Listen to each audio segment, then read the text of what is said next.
दोस्तों इसी में ही हम क्या कर सकते हैं, यदि हमारी मिट्टी में अगर पानी ज़्यादा भरा हुआ है, मगर वाटर कंटेंट हमारा ज़्यादा हमें नज़र आ रहा है, तो उसमें ही हम ड्रिल कर कर जो होल होते हैं उनमें कुछ भर देते हैं, यानी पत्थर वगैरह हम भर देते हैं और भरने के बाद हम ऊपर से उस पर लोड डालते हैं। लोड किसी भी प्रकार का हो सकता है दोस्तों, हमारी मिट्टी हो सकती है, दूसरे प्रकार की हमारी मिट्टी हो सकती है, या हमारी सैंड हो सकती है, रेत हो सकती है।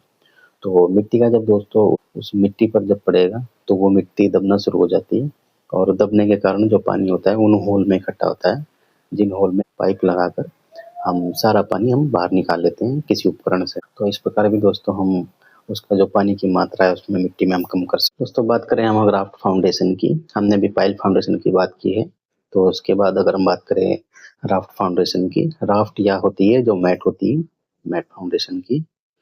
तो पाइल्स की बात हमने दोस्तों करी है, तो उसमें गड्ढे किए जाते हैं, होल किए जाते हैं, उसके बाद जो भी हम अपना कार्य करते हैं। लेकिन राफ्ट फाउंडेशन में क्या होता है दोस्तों, एक लंबी स्लैब बिछाई जाती है, पूरे की पूरी जो हमारा एरिया होता है उसपे पूरी स्लैब बिछाई जाती है। स्लैब बिछाने के बाद हमारा जो रेनफोर्समेंट होती है, उसके बाद हमारी कंक्रीटिंग की जाती है, फिर हमारे कॉलम वगैरह उसमें चालू होते हैं। बात करें दोस्तों हम पाइल फाउंडेशन की, पाइल फाउंडेशन हमारा उन स्ट्रक्चर्स के लिए दोस्तों होती है जो स्ट्रक्चर्स हमारे हैवी होते हैं और जिन पर बहुत ज़्यादा लोड आना है, उनके लिए हम इस्तेमाल कर सकते हैं। लेकिन अगर हम एक छोटा घर बना रहे हैं, 1 मंजिल या 2 मंजिल घर हम अगर बना रहे हैं, हमारा स्ट्रक्चर हल्का है, तो दोस्तों हम राफ्ट फाउंडेशन की तरफ भी हम जा सकते हैं। दोस्तों जब भी हम इसमें फाउंडेशन बनाते हैं तो सबसे पहले हमारा मिट्टी का उपचार बहुत ज़्यादा ज़रूरी है। उसमें ये पता लगाना ज़रूरी है उसमें ऑक्सीजन है या कितनी नहीं है, और उसकी जो कार्बनिक पदार्थ की मात्रा है तो कैसी है, एसिडिक है पानी, जो हमारी जो मिट्टी है एसिडिक है या नहीं है, पीएच लेवल कितना है। तो काफ़ी चीज़ें दोस्तों पर निर्भर करती हैं। और साथ में ही जो हमारी राफ्ट फाउंडेशन होती है, तो उस पर जो इंजीनियर्स होते हैं, जो टेस्ट होते हैं, उनको देखकर ये अंदाज़ा लगाती हैं कि कितना उसमें हमारी रेनफोर्समेंट होगी और कैसी होगी, उनका डाया क्या होगा, तो उस आधार पर दोस्तों वो डिसाइड किया जाता है। दोस्तों बात करें मिट्टी के उपचार की, तो फाउंडेशन बनाने से पहले मिट्टी का उपचार अगर हम करते हैं, तो उसमें ही काफ़ी सारे हमारे चरण हो सकते हैं। जैसे कि अगर सपोज़ करें हम ग्राउटिंग की बात करें, तो जो मिट्टी के जो छिद्र होते हैं, उनको हम किसी चीज़ से भर भी सकते हैं, या हम स्लरी का इस्तेमाल कर सकते हैं। जो हमारी सीमेंट पानी का जो घोल होता है, उसको भी हम डाल करके, उसको सुखा करके, उसके जो छिद्र होते हैं, उनको कम कर सकते हैं, मिट्टी में थोड़ी-सी हार्डनेस देने के लिए। या फिर दोस्तों अन्य तरीका हो सकता है मिट्टी को थोड़ा सपोर्ट करने के लिए। तो जब हमारी फाउंडेशन जब हम खुदाई करते हैं, जो खुदाई के बाद हम उस फाइबर को बिछा देते हैं, जो कपड़ा होता है, उस फाइबर को बिछाने के बाद हम उसमें कंक्रीटिंग करवाते हैं, जो भी हमारी फाउंडेशन होती है उसका हम कास्टिंग करवाते हैं। तो जो हमारी फाउंडेशन होती है और जो हमारी मिट्टी होती है वो उसको आपस में मिलने नहीं देती। तो दोस्तों जब हम अपनी फाउंडेशन की तैयारी करते हैं, खुदाई करते हैं, और साथ में हमारा जो भी कार्य होता है, चाहे हम फाइबर बिछाएँ, साधारण तरीके से काम करें, तो वो हो सकता है। सॉइल टेस्ट होते हैं, उन पर निर्भर हो सकता है। और साथ ही साथ में दोस्त जब भी हम नींव के लिए पानी अगर निकाल रहे हैं, मिट्टी से पानी निकाल रहे हैं, तो ये ध्यान रखें कि जो हमारी जो एरिया है, उस एरिया में जब हम काम कर रहे हों, मिट्टी पानी से बाहर निकल रहे हों, पानी निकालने का कोई भी तरीका हो सकता है हमारा।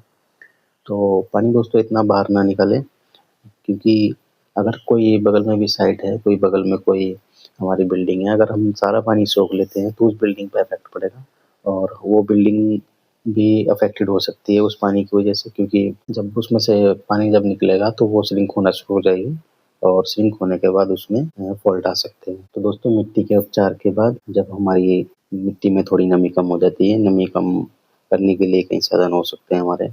तो उन तरीकों से हम मिट्टी की जो नमी होती है, वाटर कंटेंट होता है, जो पानी की जो मात्रा होती है उसको कम कर देते हैं। फिर उसके बाद हमारी फाउंडेशन हम रख सकते हैं। राफ्ट या मैट फाउंडेशन भी दोस्तों उसमें हम लगा सकते हैं। मैट या राफ्ट फाउंडेशन के बारे में दोस्तों हमने अपनी पिछली वीडियो में बात की है, और उसमें मैट फाउंडेशन के बारे में और पाइल फाउंडेशन के बारे में हम काफ़ी डिटेल से दोस्तों हम चर्चा कर चुके हैं। आगे आने वाली वीडियो में भी हम फाउंडेशन के बारे में अलग से वीडियो बनाएंगे। और दोस्तों जब भी कंक्रीटिंग करें, कास्टिंग करें, तो कास्टिंग का दोस्तों खास ध्यान रखें, जो हमारी जो पीट मिट्टी होती है, मोस मिट्टी होती है, वो एसिडिक होती है ज़्यादा, इस वजह से वो कंक्रीट को धीरे-धीरे गलाना शुरू कर देती है। कंक्रीट जो मिट्टी के अंदर जो कंक्रीट होती है उसको धीरे-धीरे गलाती है। तो हाई ग्रेड की कंक्रीट इस्तेमाल करें ताकि ज़्यादा से ज़्यादा टिक सके हमारी पीट सॉइल है, उसमें आराम से टिक सके। तो दोस्तों हमने बात की कि हमारी जो पीट सॉइल होती है कैसी होती है, उसका नेचर कैसा होता है। साथ में हमने बात करी कि कौन सी फाउंडेशन होती है, कौन सी उसमें नींव होती है और कौन सी इस्तेमाल हमारी हो सकती है। तो उसके बारे में दोस्तों हमने आज बात की। जल्दी से अपनी बातों को थोड़ा-सा दोहरा लेते हैं कि हमारी जो पीट सॉइल होती है वो एसिडिक होती है, पीएच लेवल उसका जो है कम होता है और हाई ग्रेड की हमें कंक्रीट इस्तेमाल करनी है। पाइल फाउंडेशन दोस्तों हम इसमें इस्तेमाल कर सकते हैं अगर हमारी बिल्डिंग हैवी है, स्ट्रक्चर बहुत बड़ा है। लेकिन अगर हम 1 मंजिला या 2 मंजिला हम घर बना रहे हैं तो हम राफ्ट या मैट फाउंडेशन की तरफ हम जा सकते हैं। और साथ में दोस्तों हमारी जो जो सॉइल टेस्ट होंगे, सॉइल टेस्ट के आधार पर ये तय करना बहुत ज़रूरी है कि पीट सॉइल की जो हमारी गहराई है वो कितनी है, पीट सॉइल के बाद हमारी कौन-सी लेयर है, कौन-सी लेयर के बाद हमारी कौन-सी मिट्टी आती है, उस आधार पर हम डिसाइड करें कि हमारी जो एक्सकेवेशन होता है हमारी या मैट फाउंडेशन के लिए जो एक्सकेवेशन होगा, हमारी जो खुदाई होगी वो कितनी होगी।